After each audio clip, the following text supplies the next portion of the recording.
Hey guys, Marty here. It is Sunday, September 8th, 2019, as Cal Fire fights the Swedes fire, which is a 400-acre fire, 20% contained right now. A lot of people are talking about DEW, D-E-W, hashtag DEW.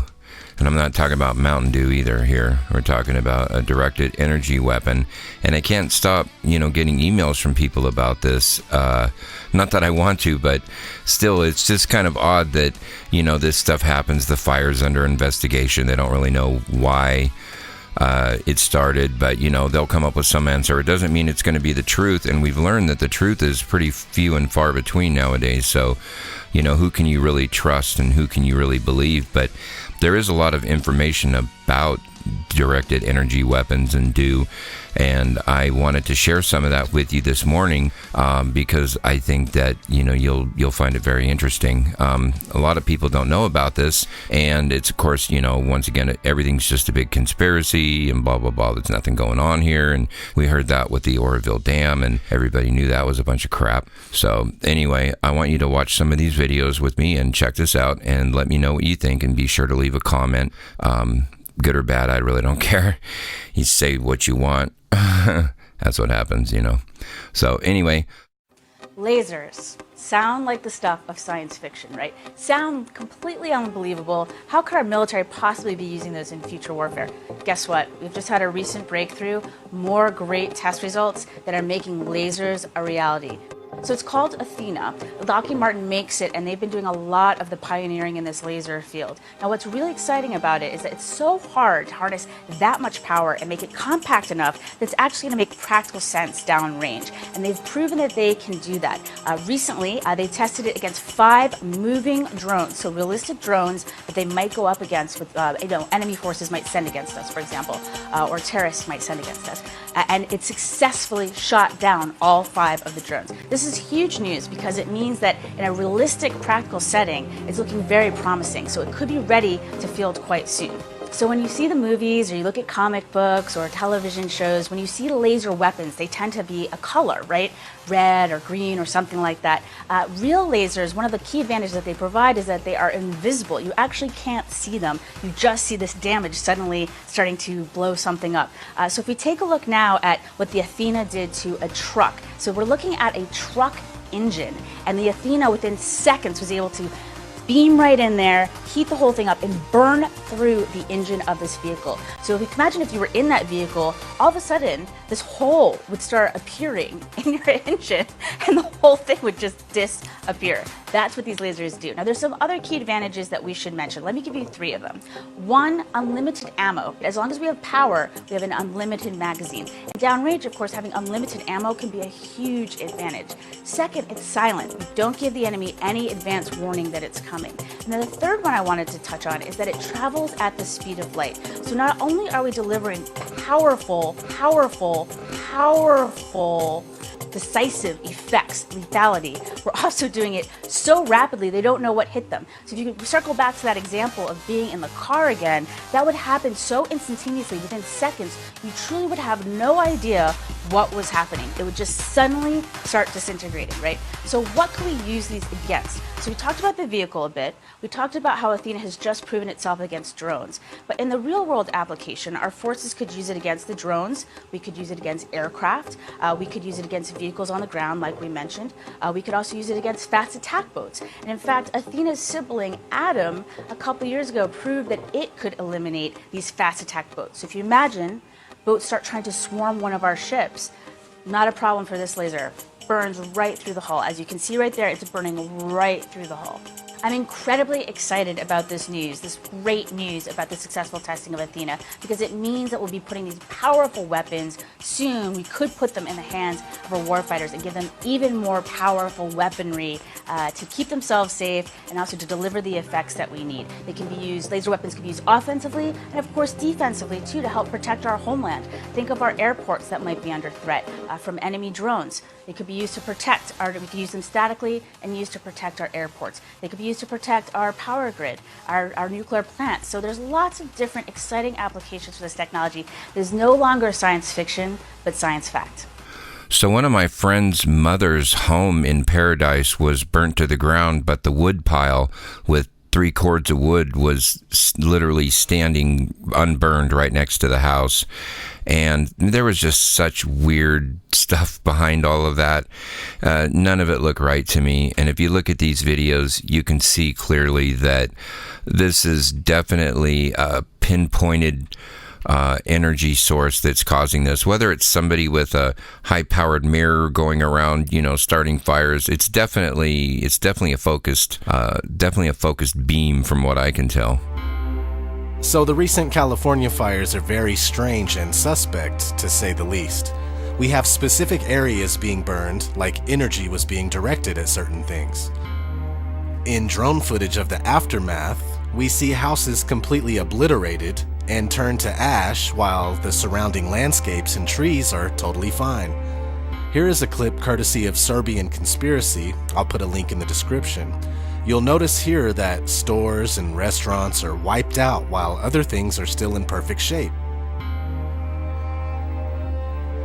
Other buildings are fine, trees are untouched, but specific structures are just devastated. You gotta ask yourself, what's up with that? How did the fires get to these certain buildings but the surrounding areas, including the parking lot, look normal? Is this the result of direct energy weapons? Ranged weapons that inflict damage on a target by emitting highly focused energy?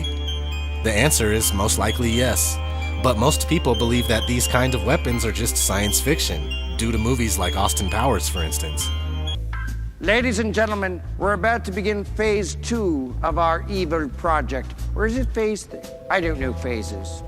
Anyways, this is the phase in which we put a giant laser on the moon. As you know, the moon rotates around the Earth like so. When the moon reaches its appropriate lunar alignment, it will destroy Washington, D.C. Anyways, the key to this plan is the giant laser.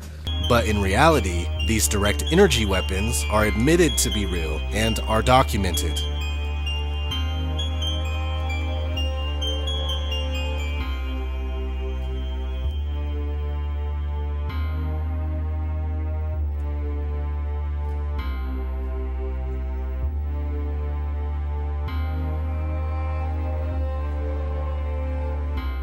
Scientists have been working on this top-secret project since 1974. This laser is capable of unleashing the power of the sun. Enough energy to light up every home in the U.S. or wipe out mankind. What we can do is focus this very high energy into a very small spot for a very short time. And when that happens, we get the conditions that are very much like inside our sun. So you hear that? Now let's watch a clip from YouTube channel In Truth by Grace. Link will be in the description, of course.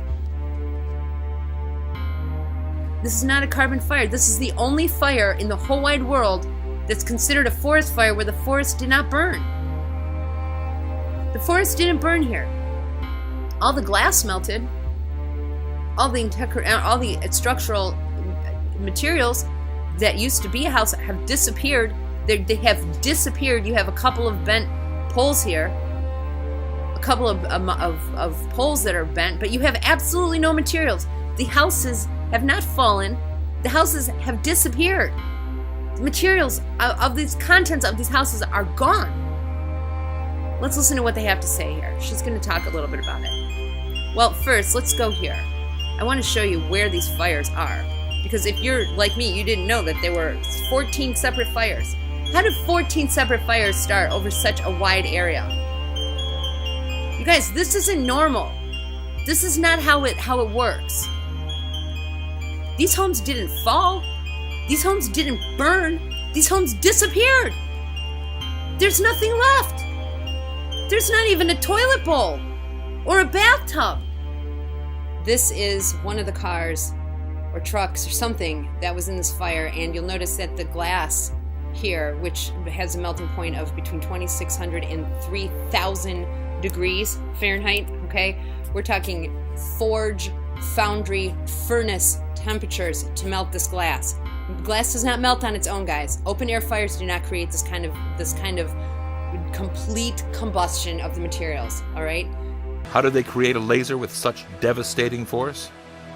By assembling an array of 192 lasers and aiming them at a single hydrogen pellet the size of a BB. These 192 lasers are linked together by a twisting jungle of tubes that snake through this mammoth 10-story structure, which is the length of 3 football fields. The plan is to fire all 192 laser beams at once. Each beam starts out low-powered, about the size of what's inside your DVD player. But as they pass through the complex maze of tubes, they merge into one super beam. The super beam fires 500 terawatts of power in 2 billionths of a second, roughly 500 times the entire peak power output of the United States. When that light strikes the hydrogen pellet, it cooks it to over 800 million degrees. The fact is, we are dealing with microwave weapon technology. How else would this tree catch on fire from the inside? A haunting but mesmerizing scene from the wildfires in Sonoma County. A man came across this tree burning from the inside out. Matthew McDermott was driving around looking for escape routes as multiple fires closed in on the area he was in. The tree appears to be hollowed out by embers and flames. Right? You could look this up. This is all over the news. Tree on fire from the inside. The only time that happens is when trees are struck by lightning, which in itself is a direct energy, right? This whole thing is all messed up. Hurricane after hurricane, which are also able to be created and controlled by man. And now this? And right on cue, we have the Geostorm movie coming out, which has some truth in it. We can control our weather. But it's mostly outer space reinforcement propaganda. The Senate committee will now hear from Jacob Lawson, Climate ISS Chief Coordinator. May the record reflect that he was nearly 1 hour late. Yeah, sorry about that. I literally had to fly in from outer space.